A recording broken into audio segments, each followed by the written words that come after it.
Tighten your lines as we get ready to sail the seven seas on the Political Pirate Podcast. Join Captain Ted Yoho and the salty dog John Martin as they search far and wide for the greatest treasure of all, the truth. From local Florida news to nationwide stories and the globe beyond, we've got it all mapped out. Now here's your hosts, the salty dog John Martin and Captain Ted Yoho. Well, good afternoon, America and the world. This is the 3 Ps, the Political Pirate Podcast, with yours truly, the co-host here, the old salty dog, John Martin, and of course, the ever steady and ready captain of our pirate ship, none other than Ted Yoho. Howdy, Ted. How are you?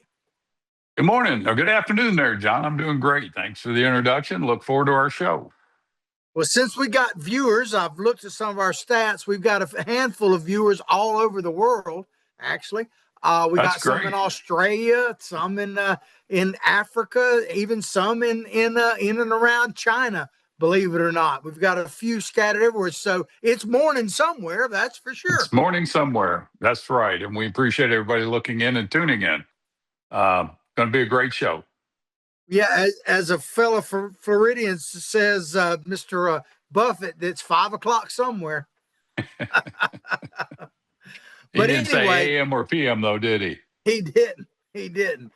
Well, Ted, we're just coming off of our share in Florida here of the radicalness primary season and everything, because we just had a primary this past Tuesday. Of course, there were a couple of others, I think Alaska and Wyoming, if memory serves me correct. And I want to talk specifically about Florida, but Wyoming, I think, is pretty much going the way you would expect. Alaska has a bit of a funny situation. They got a sitting Republican senator that's running for re-election, and a guy that ran against him has the exact same name. And it was all kind of a show, but they do that ranked choice voting. They do. I think he came out on top, but he has a Democratic challenger. But I expect that now that that's been sorted out, that Alaska will remain red in the sense that they'll have that returning senator. What are your thoughts on that?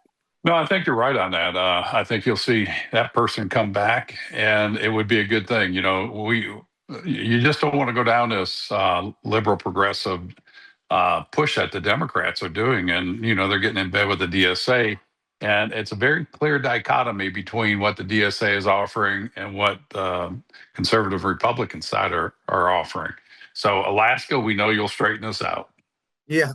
And one day maybe they'll straighten out Murkowski, but I kind of doubt that. In any event, at least they won't change the makeup of the Senate based on Alaska.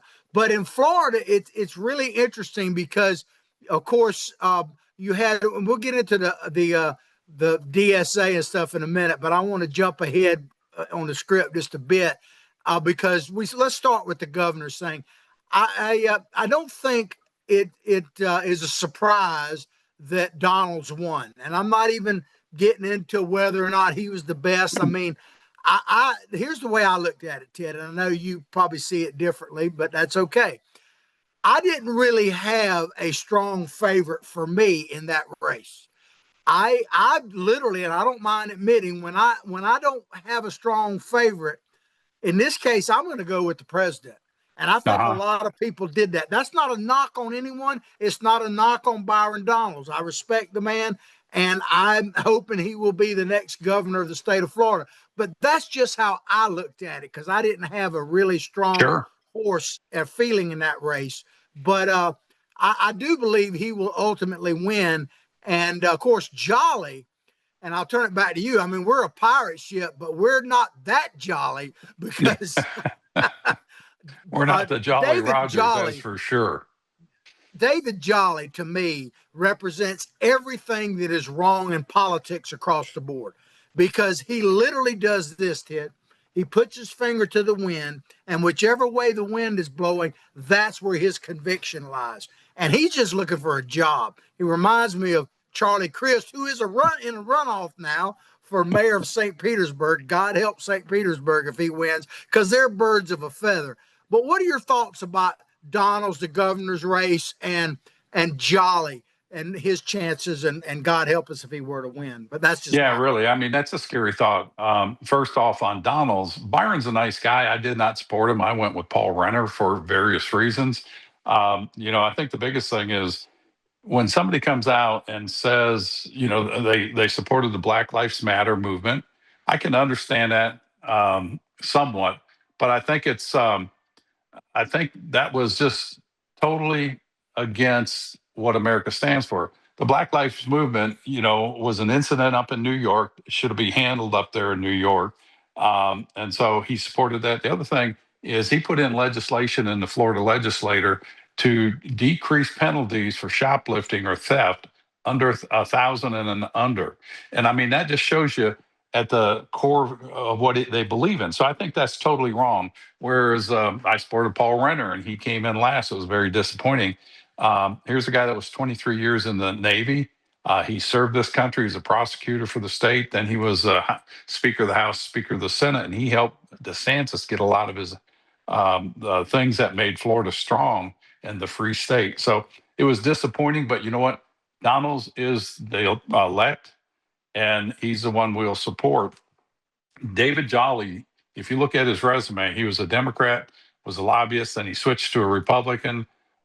He served up there for a term or two, and then he went back home, and then he became a Democrat again. And so his spots haven't changed. He can hide them, but his spots are still there.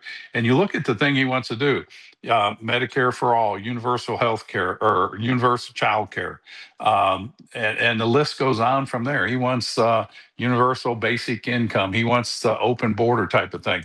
And he is really the epitome of the Democrat Socialist Party. And so he's a non-starter as far as I'm concerned. And I hope people understand it and research him and just look at his record, how he's changed. And as John, as you said, he holds his finger up to the wind. And what's most favorable? What's the flavor of the month, in public opinion? And that's the way he'll govern if he were to be the governor. And then don't forget, he's got Gwen Graham, who was up there, and I've served with both of them. Very nice people, very congenial. But Gwen was kind of an empty suit. She didn't really stand for anything. She just stood for what the party told her to stand for.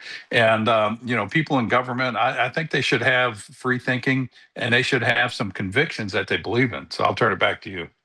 Yeah, well, just showing an example of how quickly he can switch with the wind, I guess, is he leading up to the vote on Tuesday, he made a statement that he was not a member of the DSA and that he was not a socialist and that he didn't think that a lot of the policies they were pushing were right for America and right for Florida. I'm paraphrasing a bit, but that's what he said. And then turn around now and we're going to talk specifically about Ms. Nixon. Angie Nixon won I guess a surprise, if you will, kind of like El Saad in Michigan. She won a Senate primary Democrat against Vidman, who was, had 16 million and she had less than 1 million, and she won pretty overwhelmingly. But now Jolly, when asked about whether he would campaign with her, said, well, we've been in the same room many, many times, and she ran a hard campaign. So, yeah, I suppose we will be out there in a way together at the same forums and speaking to the same groups. So he was real mealy-mouthed about it. He definitely didn't condemn, and we're going to play some stuff here and talk about some of her platform in just a minute, but he didn't condemn one aspect of it. He totally flopped the other way. Sure. I mean, because if he comes out and does that, the DSA will go after him. And he says he doesn't subscribe to the DSA platform. He can denounce that. But look at what he says he's going to support. Universal health care, full-time or universal child care. These are all things that are woven into the socialist communist platform agenda. And so, he's being dishonest with people at the very beginning. And moving on to this Angie Nixon, this lady is as radical as they come. And she's going to be a troublemaker. She goes up in there. And so you've got an avowed Democrat Socialists of America that's not denying that. In fact, she's proud of it. And Bernie Sanders and AOC wouldn't campaign with her, but now that she's won the primary, they're her best friends. And that just shows you the duplicity of people in that DSA. It's not the principles they run on. It's the big tent. They want everybody in here. I don't care how toxic they are. They want them in their tent. And this Vindman character, he would have been just as bad. I was there when he was in one of the committee hearings. It was an intelligence briefing, and he was the one that leaked that Trump on the phone call. I think it was with Vladimir Putin. The whole reason he was in there and upset was because he had written the speech or the talking points for the call with Vladimir Putin. And Trump, he ad-libbed and didn't use this. And so he got his feelings hurt and came out against him. Of course, he's a Democrat um, at heart. And he was born in Ukraine, and he's got a twin brother born in Ukraine that's also in the Congress. And I've met with, and they're two different people, but you kind of wonder, are these some of those sleeper cells that Russia had that they talked about back in the 90s and 2000s? Yeah, absolutely. Well, before we get into Miss Nixon specific, I want to touch on something you said there, because you're absolutely right. I saw a pundit, and I can't remember who it was. I'd give him credit if I could, but basically they were outlining that really, if you the DSA is just saying the I guess the term is the quiet part out loud.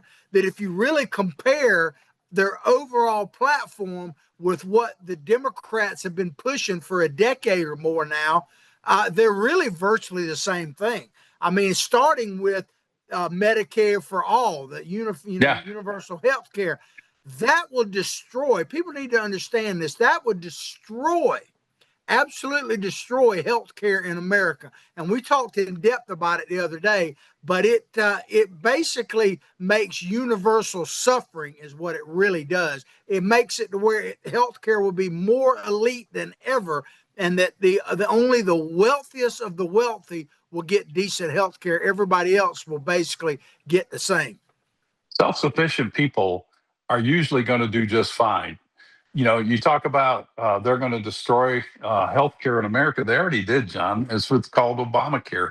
Keep in mind, I'm going to go back to this. 85% of Americans in America had healthcare before Obamacare, either through their insurance or through their employer or self-funded. So 85% of the Americans were doing what you wanted to do. 15% didn't. And so the government, in their wise and wonderful wisdom, and they wanted to say, well, let's fix it for everybody. So they screwed it up for everybody. And if they do Medicare for all, what that means is private insurance companies are pretty much going to be null and void, but you're going to have private insurance. And so the ones you can get are going to be expensive, because if you rely on state services or the government services through healthcare, talk to people in Britain, Canada, any socialist country. They have free healthcare, they think, but they're paying 60% in taxes. And in addition, they're buying private health insurance. So they're probably up 65 to 70% of their income is going into free stuff, they think, but it's not free. This is what's going to come here in this country. And we're very close to it already, because we're forced to the Affordable Care Exchange, the Obamacare exchanges. And it's, talk to people about their insurance company. So beware, people. These things they're promising, they're not factual. What happened to the day of personal responsibility in America? We've given that up. And if you give up personal responsibility, you're ceding those rights and privileges over to the government, and then you've lost those rights, and they'll not come back probably in your lifetime. Well, Reagan said it very wisely. He sure did. When he said, essentially talking about exactly what you're saying, he said, if you look at it, and I'm paraphrasing again, but he said, anybody who has had freedom and lost it has never regained it again. And I think he's right about that. He also said this. He said, if you allow the federal government to take over your health care, your freedoms and liberties are gone. That's the last nail in the coffin, for government control. Yeah, well, back on this lady, Angie Nixon, she is now the Democratic nominee for Senate in the U.S. Senate in the state of Florida. Of course, Ashley Moody is holding the seat now, and I fully expect her to win. But at the same time, I guess I'm careful what you wish for. I'm not necessarily wishing that she was on there, but now that she is, I think it's very important for Floridians. If you believe in life, liberty, and the pursuit of happiness, I'm not even talking about Donald Trump. I'm saying if you, an American citizen in the state of Florida, believe in life, liberty, and the pursuit of, not guaranteed, of happiness, you got to vote against this person, Miss Nixon, and send a clear, clarion message that you're not going to put up with this. You've got to do it, because if she either wins, God help us, or comes really close, it's just going to energize that movement, and we will not have life, liberty, and the pursuit, not even let alone the guarantee of happiness. Yeah, I mean, you think about what they want to do. The first thing they'll go after the Second Amendment. They'll go after the First Amendment because, they'll do what Merrick Garland did when he was the AG under Biden, going after parents speaking out because they don't want their kids taught that DEI garbage about transgenderism and all the anti American traditions. If you speak out about that, they labeled you as a domestic terrorism. If you're a Christian speaking out against something that goes against your faith, you're a domestic terrorism. But yet up in Maine, they're voting in Muslim holidays and things that if it goes against Islam, it's okay up there. But if you go against, or if you talk in support of Christianity, you're domestic terrorism. That's how off base this country has gotten. And this is where, when things get complicated like this and confusing, you've got to go back to the basics. The basics are God, country, family, the Constitution that holds our founding principles and our core values in check and embraced and enshrined and wrapped around with the Constitution of the United States of America. Those are the things that should never change, because those are the things that make this country what it is.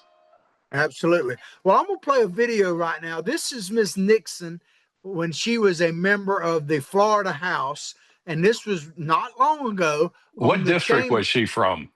Broward County? She's out of Jacksonville. I don't know the number right off the top of my head, but she's definitely out of Jacksonville. So this is her. She's got a bullhorn. They're about to cast the vote that it's pretty obvious which way it's going to go. Republicans dominate both sides of the legislature in Tallahassee. And it's okay to be in opposition, but the way she does this is designed to bring attention to herself and very little else. But check this out, and we'll come back and talk about it. Representative Persons Mullica has waived closed. The question now recurs on final passage of HB 1D. The clerk will unlock the machine and the members will proceed to vote. Have all members voted? Have all members voted? The clerk will lock the machine and announce the vote. 83 yeas, 28 nays, Mr. Speaker. Show the bill passes. Read the next bill.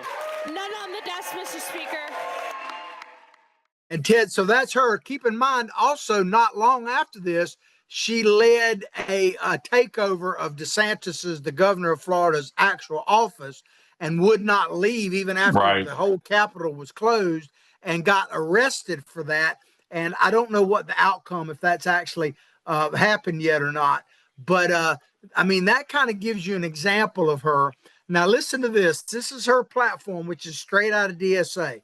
Sure is. She says, the Social America will run on a platform that includes higher taxes on the wealthy, tax the rich, of course, Americans Medicare for all, free child care, and this is the one that really sticks out to me, nationwide rent freeze. Now, we talked about before we went into this segment that the Democrat platform actually and the DSA is not that far off. Well, this is an example. You will rarely hear Democrats in the past talk about freezing rents, but that is exactly what they did during COVID. They suspended evictions. They basically froze the rent. And what do we have coming out of COVID? We have the highest home prices in the country now, around the country, because of things like the rent freeze and all of that, that people either got out of the business or they couldn't do repairs and stuff like that. It was a total disaster. But here they are repackaging it in a brand new wrapper. But you know, when you package up chicken manure, it still stinks. Aptly put. You know, price control, we tried that under Nixon back in the 70s, price freeze. Then there was the hiring freeze. Those things don't work. I mean, they don't work in Soviet Union. Um, this is just, it's a repeat over and over again, and they just keep throwing this garbage out there. Free rent for everybody. You know, it sounds great, but it's not realistic. Who's going to pay for that stuff? I mean, who's going to pay for the maintenance? If you give people apartments and they don't have the responsibility, then you're going to have forever maintenance on that paid for by the taxpayers, and it's a race to the bottom. We need to promote opportunity in this country, and opportunity is there for everybody, even today. And I mean, you can prove that by looking around at the people that have come here from other countries. The immigrants that have come here are at a higher level of creating businesses. I think they're at 46% of the immigrants that come here that create new businesses because they see opportunity that they didn't have from where they fled. And so these Democrats are the socialists. They're not Democrats. They're communists. Socialist communists is what they are. They're trying to bring everybody into this pool of, they think, this utopia. And this is the same garbage that AOC said that led to my comments to her. You just brought it up. During COVID, they suspended rents in these big cities. You didn't have to pay it. You couldn't be evicted. But yet she's on her podcast telling people, oh, if you can't feed your family and you got to struggle between paying your rent and feeding your family, it's okay to lift a loaf of bread. You know, I'm looking at it from the side of the guy that has to buy that loaf of bread to put in his office or into the bodega. And then she's telling people, oh, just go ahead and steal it because we're going to defund the police. And it's garbage, and people buy into this, John. And then you've got Madami up there, which is going to say, oh, we're going to have government-run food stores, and that's going to put the bodegas out of business. That's the small mom-and-pop food stores that have been there for generations. And so this is just garbage you're saying. And for people, I believe our listeners and the people we're talking to are smarter than that. Nothing is for free. There's ultimately a price, and that you work and you get the rewards of your work. And I go back to when Carol and I were working 2 and 3 jobs consistently to get out of the hole we were in and live the American dream. That's what we want to do. Is we want to help people live the American dream. It's not gone. It's just they're bashing it because there is a 4-letter word you got to do, and it's called work. Absolutely. Well, you mentioned the government grocery stores. I don't know if you saw this, and I'll play it, Yep. Pull up a video on it on our next show. But the latest thing to come out of that is that they're saying that about protecting the bodegas you're talking about and all Right. that they may then turn around and subsidize them as well to prop them up, which is another way of taking over private business. Really, it's a sneaky backdoor way. And of course, if you get to become dependent on that as a business owner and they pull the rug out from under you, where are you? So be careful what they're offering you because it's basically snake oil. Well, keep in mind, it's everybody gets a medal in their little world that they're creating. Everybody gets a medal. So if you're going to give everybody a gold medal, what's the incentive to even run? What's the incentive to do better, to push yourself? That's what America is. It's you strive, and it's a meritocracy. You get built. You receive by the effort you put in, and they're just going down. And keep in mind. Angie Nixon, free rent for everybody, free child care, Medicare for all. We've just crossed the $40 trillion in debt. It's the highest debt we've had outside of wartime, like in World War I or World War II. Debt to GDP, it's the highest we've ever had. And we're paying over $1 billion a day in interest, which translates to over $1 trillion. So next year, just on interest alone, it'll be 41 trillion. and no telling what's going to happen between here and there. But you're telling me you're going to put in free rent for all and universal basic income is what they want, and all this other stuff. It's delusional. They must be doing magic mushrooms or so. I don't know what they're doing, but they're not. They're not talking reality, John. Well, I want to touch base with another race in Florida that I think has, in a sense, nationwide implications. Sure And does. that is the race where Jared Moskowitz, I think is how you say his Yeah, name. Moskovitz. Yeah, Moskowitz. He is a Jewish American, Floridian, and he won in a primary against a one of these DSA people. But this is interesting because he was opposed to a lot of the things that the hardcore left is putting out, principally anti-Israel and stuff like that. But he said after defeating Oliver Larkin in Florida's Democratic primary, immediately targeted, instead of congratulating, this is what this article I was reading was saying, instead of congratulating his opponent or thanking his supporters or whatever, he went after Hassan Piker and basically who had endorsed Larkin. And he said that Piker needed to stay out of that. And the fact that he would weigh in on a heavily, this is Moskowitz's words, a heavily Republican district like Florida's 25th was unusual. And he claims Piker, and I think he's right about this, targeted him because of his Jewish faith and pro-Israel position. I mean, that's pretty interesting. That's pretty right much there. Straightforward. Yeah, go ahead. Finish No, your go thought. ahead. You go ahead. No, I mean, that's pretty much straightforward. I mean, there's no doubt about that, about Hassan Piker. I've worked with Jared Moskowitz, and remember when he was in the Florida Senate under DeSantis in the beginning of DeSantis's term there, his first term, he ran FEMA for Florida, and he was a Democrat. And I've asked him, "How'd you get that?" And he goes, it was brought to me. He goes, "I worked in the private sector with tree removals with Asplundh, the big tree company out there that could become a sponsor of ours if they're listening." And he's just very sharp, very business, very matter of fact. And we've dealt with him on other things. And again, I have a lot of respect for him. He's very well spoken. He knows what he's talking about, and he moves things forward. And he's absolutely right about Hassan Piker. Hassan Piker and people like him are anti-American, and why they're in this country, I don't understand. And the government needs to really crack down on these people. Look at where he's getting his money, and let's go after these people because they're the ones that are really disrupting this country. And if you follow the money, it's going to go back to the Soroses and Roy Nehem, who's over in China, Iran, Russia, and Cuba. It's going to be all anti-American money going into these people like Hassan Piker, and it's just they're anti-American and they have no place in America. Well, I can tell you at least 20 million reasons why Hassan Piker is in the United States of America, because they say that's what he earned last year. Oh, is that right? Yeah. And probably the reason, I give you 5 reasons why Bernie Sanders, even though he honeymooned in Moscow, why he's in America. He's got 5 reasons. They're called homes that he owns. Yeah, it sounds like both of them are on their way to becoming billionaires. Yeah, absolutely. So they have their reasons.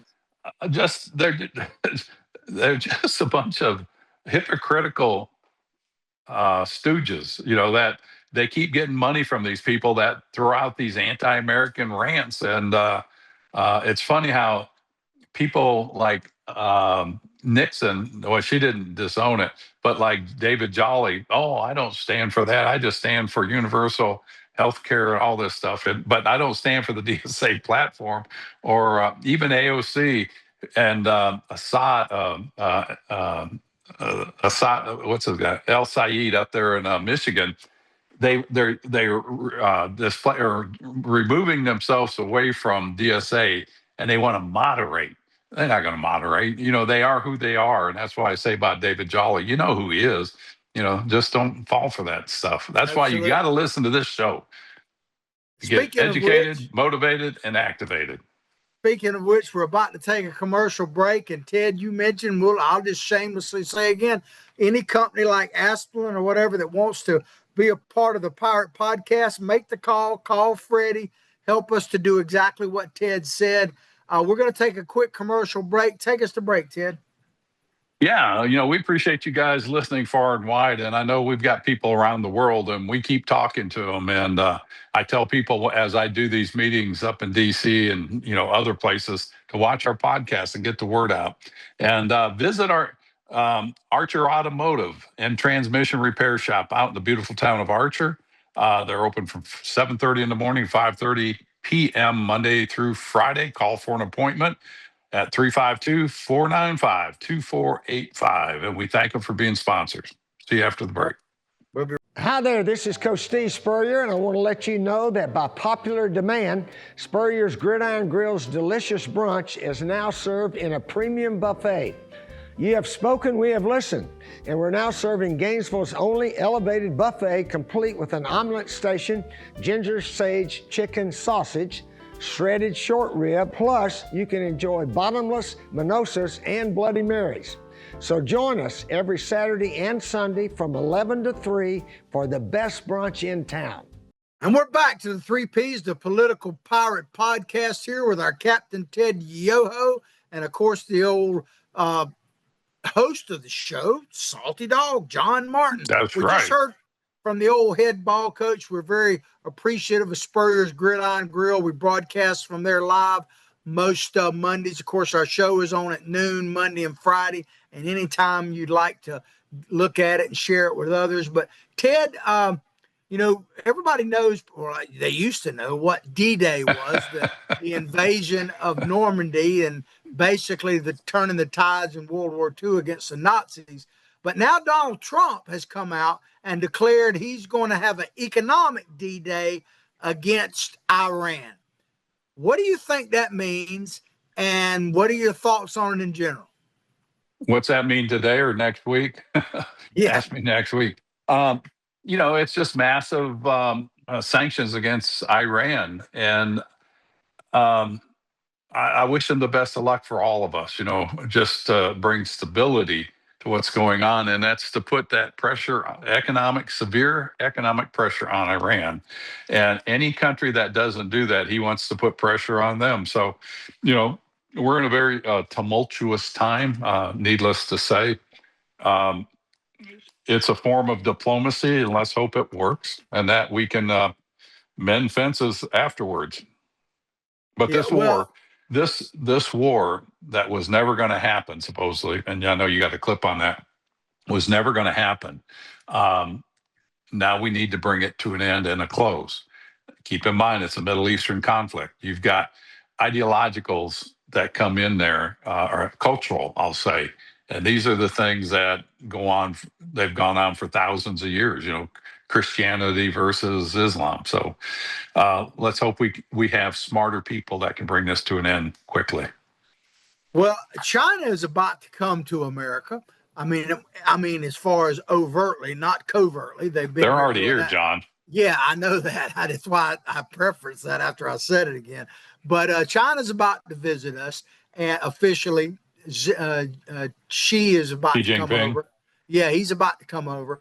But, in any strategy we have against Iran, really, and you talk about this all the time, Ted, and you're absolutely right. The news rarely talks about it, even conservative news. But China's really the linchpin in all of this, because as long as they're willing to either overtly or covertly prop up Iran, which they're doing, there's no doubt about it. Other countries are as well, but as long as they are, they're going to be able to sustain some level of resistance over there, I think. No, they are. I mean, as long as China's there, they're backing Iran. I haven't heard what's in those military jets. I haven't heard a report, and I don't know if we'll ever get the right report. But Iran is getting weapons from somebody. And with 3 military transport planes, the big ones that can carry lots of stuff, landed in Iran. I don't think they were bringing in cornflakes, and MREs. So you got to know that they are supporting that. China gets most of their oil from Iran. China is geared up for war. The things, again, I'm hearing over and over again is people are lining up for a war. And you look at what's going on in the Philippines with us building refurbishing bases down there. And Taiwan is getting ready to buy more weapons, and we're putting more weapons in the Philippines area. Things are escalating, and just I hope there's some kind of truce that can happen. But keep in mind, when Xi Jinping came over here, it was in April of 2014 when Obama was in the White House. And China was rapidly dredging coral reefs in the South China Sea at the Mischief Islands, Spratly Islands, and they were building these military bases. And when Obama asked about them, Xi Jinping says, "Oh no, it's just for peaceful navigational purposes." Well, those peaceful navigational purpose islands that do have a lighthouse on there, they have military runways, military barracks. They're manned with military people. They've got offensive and defensive weapons. There's radar systems on there. So they lied. You can't believe what they're saying. And they're doing this. There's 3 island chains. You've got the first one is where Taiwan is. And then you've got the Indonesia, Philippines, and Malaysia. And it goes out. That's your second island chain. Your third one are the Pacific Island nations. That's where you've got Guam, the Solomon Islands, and that area in Australia, New Zealand. So that's your third island chain. China is expanding to all of those, and they've got deep water ports, and I believe it's in the Marianas. And so Well, they're all strategic, and they only do that for war. They're not doing that for peaceful navigational purposes. well, it's interesting when, as you say that, it popped in my head about the history of I thought I saw a little. Yeah, because the last country that did what you're talking about, expanding through there, I believe, was Japan, Mm-hmm. and we saw what they were doing. So maybe China is literally reinventing what Japan did, and maybe they're under the illusion, and maybe we are, that they'll get it right this time, so to speak. That's the whole thing about socialism. They're going to get it right this time. Yeah, right. If people haven't read Sun Tzu's The Art of War, which was written a long time ago, read that, because China has followed that over and over again.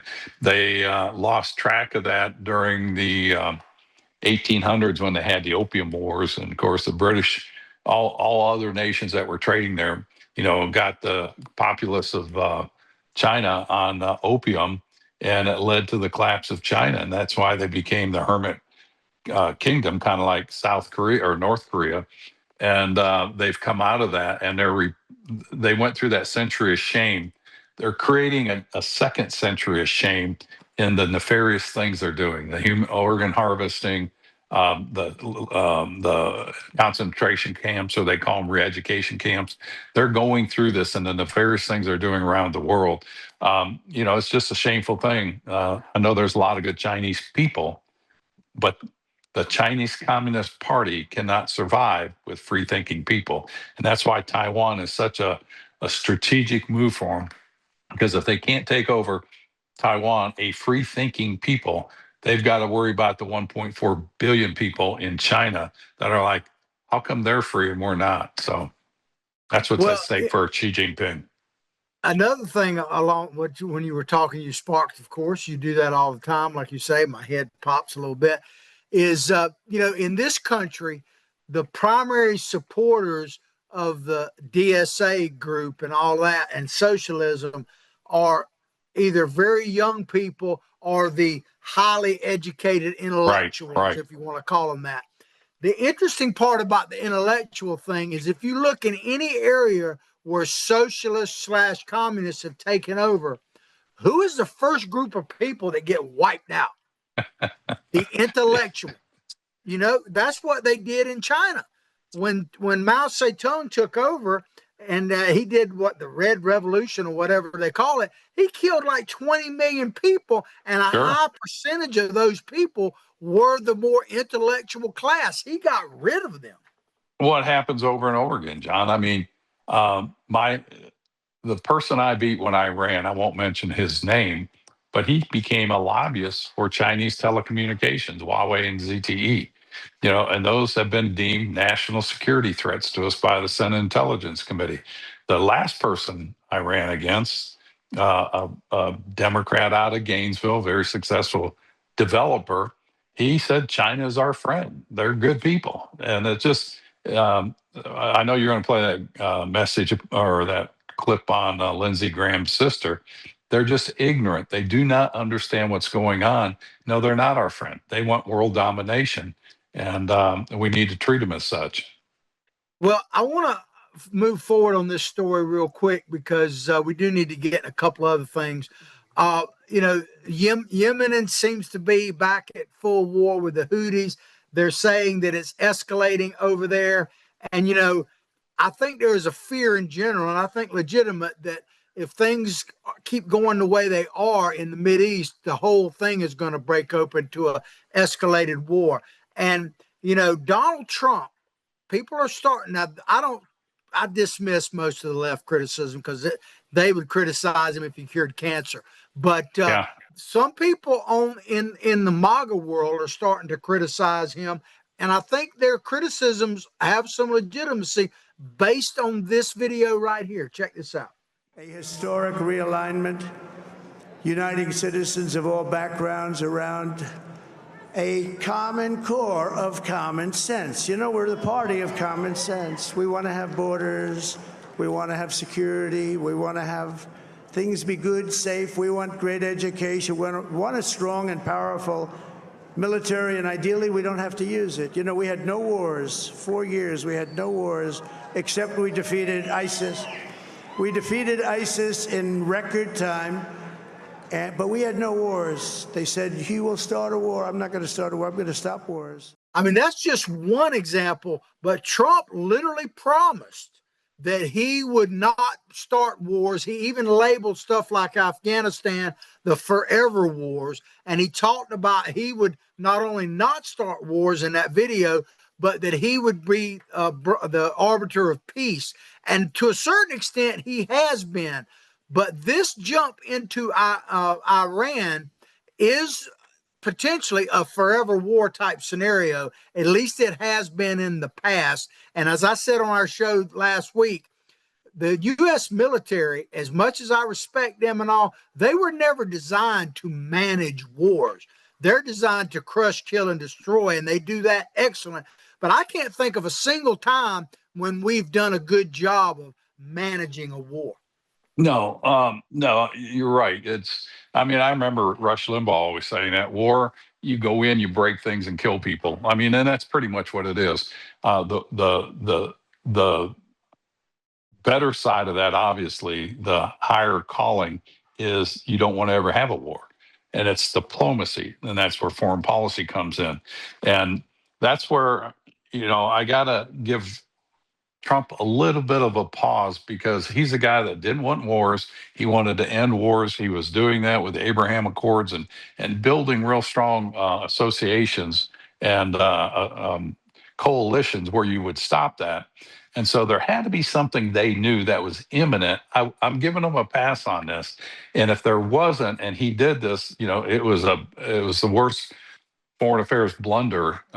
So I'm sure history will come out and tell you how close they were, Iran being how close they were with a nuclear weapon. And keep in mind, you don't have to have an ICBM to do destruction with that. You can bring a dirty bomb into New York City or somewhere, or off a tanker, or off of one of the coasts, and do the same destructive nature of that, and it would change America forever. So I'm going to give him a pass. Let's just bring this to an end quickly. Yeah, my fear of this, is I've said all along, I agree with you 100% on the nuclear because I believe Iran would use one without a doubt.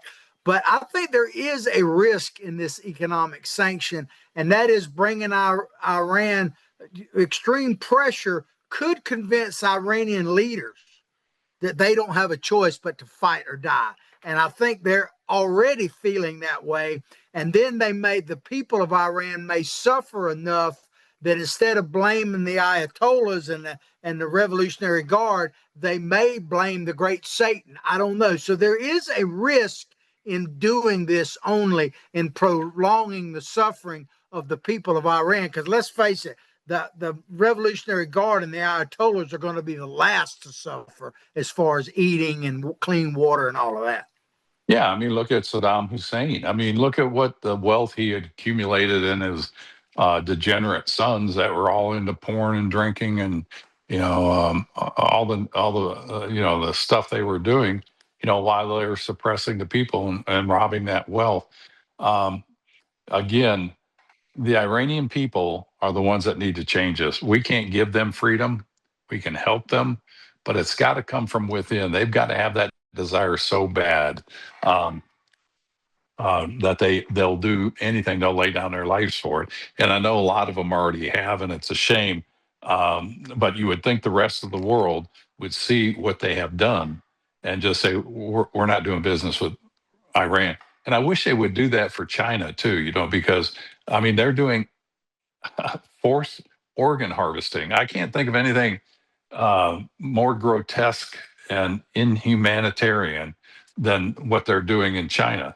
But yet, she's going to come over here. I would shun them and say, no, you guys, you're all on a different planet as far as your beliefs. Well, Ted, I agree with you 100%. It is one of the worst atrocities you can even imagine. And guess what? And I hope I'm wrong, but I think I'm right. If we get universal health care here in America, all it's going to do is increase stuff like that in places of the world. Because if you don't think the billionaires are going to get their hearts and lungs and livers if they need it, it'll only increase that kind of stuff. So if you're out there on the left and you don't agree with me about some things, but you're opposed to human organ harvesting, take my words or mark my words. It will only increase if we have Medicare for all in the United States, because the elite are going to get what they need. They sure will. They sure will. And already, what do they call them? Healthcare, medical vacations are just a growing industry. And it's the rich people. They can fly to wherever they want to get the treatment they want because they got the resources. So, anyways. Yeah. Well, I want to, there's an interesting primary this Tuesday, only in, I think, South Carolina, maybe some primaries otherwise, but it's a Republican primary only because they're trying to determine who is going to be the Senate Republican candidate to take Lindsey Graham's seat. Now, his sister, Darlene Graham, is in the seat right now. She was appointed. There was an expectation. I'm not saying she said it, but there was an expectation that she was just going to ceremoniously serve in Lindsey, her brother's seat, until it ended in January, and that there would be a race to replace Lindsey. There is a race to replace Lindsey, but now she's in it. And in the recent primary, she came in, they had to get 50% plus one. She didn't, and she's running against a gentleman named Ralph Norman, who I know Ted. He served, and he recently lost the governorship primary up there. Right. But they had a debate, and Darlene Graham, I want to play a clip of it here in just a second. She was asked about Taiwan, and her answer is not interesting. It's troubling. Check this out. We'll come back and talk. Senator, are Taiwan and the South China Sea national security issues for the United States? If so, why? I'm sorry, could you repeat the question? Are Taiwan and the South China Sea national security issues for the United States? And if so, why or how? I'm just going to be honest here. I'm not on national security. I'm not that informed on national security, so. But I do support the military. I've said to them what's important for people in South Carolina. They're worried about their pocketbooks more than they're worried about the South China Sea requirements. So that's going to be my biggest focus. But when it comes to national security, I make that clear that that was my brother's area of expertise. Well, there you have it, Ted. There's Darlene Graham, and I know that foreign policy is right in your wheelhouse. And to me, even a casual watcher of the news would have to know the significance of Taiwan and China and the U.S. relationship and all that. Have to know something. But to really look in the cameras and essentially say, well, I really don't know anything about that. It's more about affordability.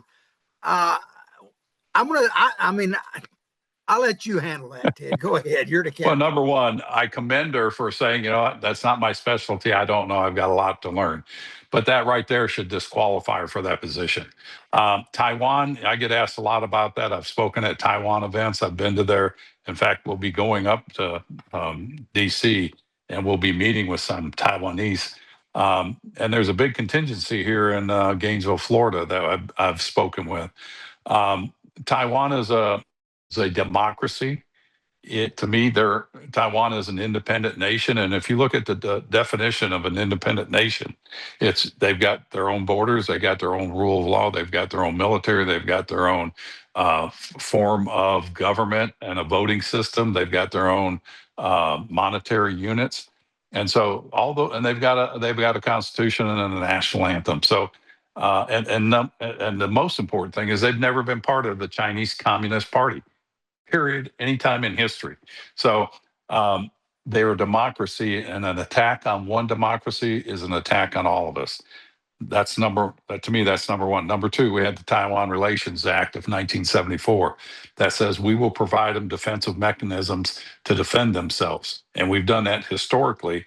And until I think it was about 2016 in Bob Gates's book called Duty, and he was the Secretary of State, or no, not Secretary of State, Department of Defense Secretary of Defense under 5 presidents. He was negotiating a Taiwan deal, and the Chinese came to him, and they were very upset with him. And they said, he goes to the Chinese, why are you upset? We've done this since the 70s. And that guy, and this kind of sets the tone of what China has done. That the minister, the defense minister from China says, we were weak then, we are strong now. And so that tells you what they're thinking. They're not going to put up with this any longer. And the last thing, if Xi Jinping cannot bring Taiwan under the control of China like they did Hong Kong, he's going to lose face and he'll be booted out of the party if not executed. So he's got everything to lose, but yet we've got to stand with Taiwan. And if Taiwan is invaded by China, Japan comes into the war, which brings us into the war. You got World War III. Yeah, it is a big deal. I mean, those are the facts. Yeah. And to be fair, we try to be fair here. I'm not saying we're impartial, but we try to be fair. Remember this video from AOC when she was asked a very similar question, and she had to know this question was being asked because she was at a symposium that was talking about world security. And as I say, anybody who's even watched 10 minutes of news knows that Taiwan, whether you agree or not, is at the centerpiece of international security for sure. Check this out and we'll come back and talk about it. Should the U.S. actually commit U.S. troops to defend Taiwan if China were to move? I think that this is such a, I think that this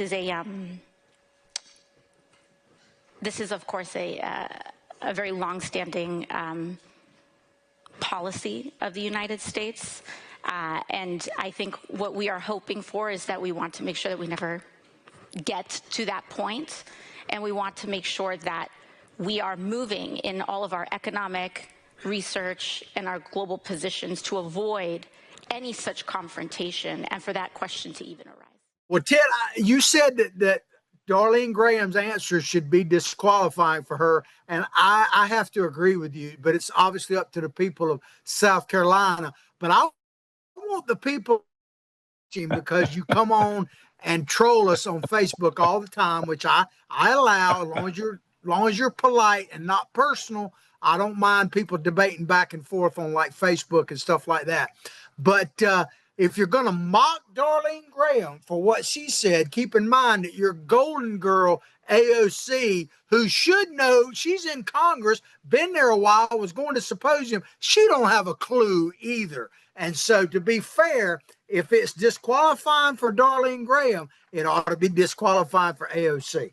It really should. It really should. At least Darlene Graham had enough common sense to say, you know what, I can't answer that. I don't know. So I commend her for doing that because she had enough intelligence to do that. Whereas AOC is clueless, Columbia University educated in economics, and she doesn't have an idea what the importance of Taiwan. Taiwan produces 90% of the semiconductors in the world through TMSC.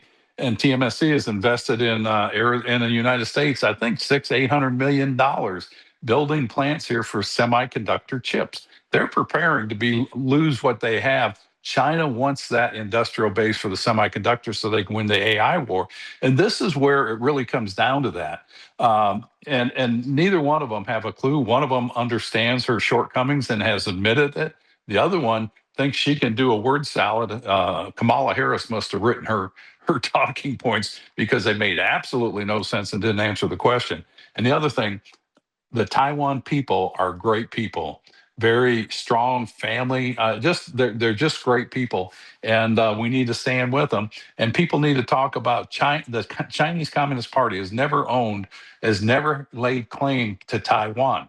They've never controlled it. It was set up by Shanghai Shek when he lost the civil war with China, and he moved to the island of Formosa, which had become Taiwan. So these people they want higher positions in politics. And go out and do your study courses and come back in about 5 years. Ralph Norman, on the other hand, he understands the importance of Taiwan. Absolutely. That's probably more than you wanted. That's all right. We're pretty much out of time. You're the captain, of course, but we're pretty much out of time. So before we go, I want to say make the call Freddie, become a supporter or sponsor of our show, help us keep this message going. And I want to take one little second of personal privilege here, and I know you feel the same as me, Ted, and you can certainly comment on. I want to give congratulations to a young man who won a Republican primary in Florida for the Florida House of Representatives, and I'm hoping he's going to win the general. I think he will. He actually calls me Uncle John. He sent me a message just yesterday. Congratulations to Marshall Rawson. What a job well done in his race a little bit north of me. Absolutely. Marshall, you did a great job there, buddy. I was proud to be able to support you and endorse you. Now the fall's on you. Serve us well. Absolutely. We'll be watching. If not, we will be maybe supporting your competitor, but I know you're going to do a great job. You've got a great family and you're grounded well. So do us all well. I've got a news flash. I've got a news flash here that I just got. It comes from Donald Trump. Today, I concluded a deal to substantially lower the price of ground beef for working American families. And he says, everyone knows under President Biden, beef prices soared at their fastest rate, and the American beef herd fell to its smallest size in modern history. So he's going to bring in, for 90 days, he's going to rebuild the herds and help our ranchers for the next 90 days. The United States will allow up to 300,000 metric tons of beef. It'll be ground beef, the lower cuts to be imported with no quota tariffs. This is a wrong move by President Trump. He's making noise like he's going to fix it. You're not going to rebuild a cattle herd in 90 days. It takes you from the time a cow is pregnant. It takes right at 9.5, a little over 9 months to have a calf, and it takes another 2 years for her to have a calf. So you're not going to wave a wand in 90 days. We've raised our beef inventory in America. The other thing is we're going to bring beef from a foreign country, probably Argentina, and it's a lower cut. And those lower cuts are the ground beef that go into our markets. But it's just this is the government interfering with the free market. It's kind of like let's do rent control. I disagree with this, and I wrote a paper about this and sent it to it was an editorial. But other than that, Don, you have a great Friday and a weekend, and we will see you on Monday. And we'd like to ask people to visit Archer Automotive and Transmission Repair. They're in the beautiful town of Archer, open 5:30 or 7:30 in the morning, 5:30 p.m. Monday through Friday. Call for an appointment at 352-495-2485 and tell them you heard about them through the Political Pirate Podcast with yours truly and the old salty dog, John Martin. Peace out, everybody. Later.